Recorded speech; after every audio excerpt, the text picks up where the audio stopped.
जैसा कि आप सब जानते हैं, बॉलीवुड का हॉट टॉपिक इस समय हेमा मालिनी और धर्मेंद्र जी की बेटी ईशा देओल की डाइवोर्स है। इस डाइवोर्स को लेकर जहां बहुत ज्यादा चर्चा हो रही है, वहीं इसके रीजंस के बारे में भी बात हो रही है।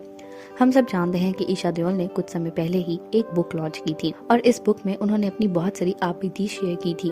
और अब जब उनकी डाइवोर्स के बाद इस बुक को पढ़ा जा रहा है तो इससे बहुत सारी बातें उनकी निजी जिंदगी से भी पता चल रही हैं।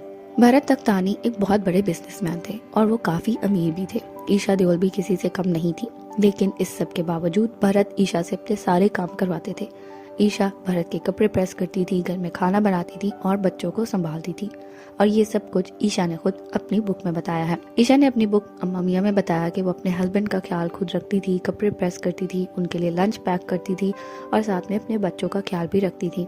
और इसके बाद उन्होंने ये भी बताया है कि उनकी सेकंड बेटी के जन्म के बाद उनके हस्बैंड उनसे कुछ दूर दूर रहने लगे थे और उनको इग्नोर करते थे। 2 बेटियां होना उनके हस्बैंड को शायद पसंद नहीं आया था और वो शायद एक बेटा चाहते थे और वो उनसे दूर होने लगे थे। ईशा का भी कहना है कि जब वो सेकंड टाइम मॉम बनी तो उसके बाद वो काफ़ी ऑक्यूपाइड रहने लगी। वो अपने बच्चों में लग गई और अपने हस्बैंड का ज़्यादा ख्याल नहीं रख पाती थी। एक बार उन्होंने अपनी लाइफ का ही एक छोटा सा किस्सा बताया कि किस तरह से एक दफ़ा उनके हस्बैंड ने उनसे एक टूथब्रश मांगा और वो ये बात भी याद ना रख पाई। एक बार उनके हस्बैंड की शर्ट प्रेस नहीं थी और उन्हें ऑफिस से देर हो गई। और इसी तरह की और बहुत सारी बातें ईशा लिख चुकी हैं।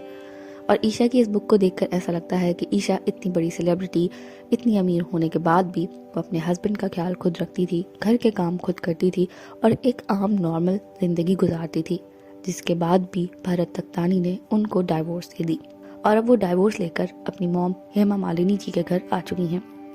ईशा देओल ने अपने हस्बैंड के लिए बहुत कुछ किया। उनके हस्बैंड ने उनके लिए क्या किया ये ईशा ने कभी बताया ही नहीं, या ऐसा कुछ हो जो बताने लायक हो। आप इस सब पर क्या कहना चाहते हैं हमें कमेंट्स में बताना ना भूलिएगा।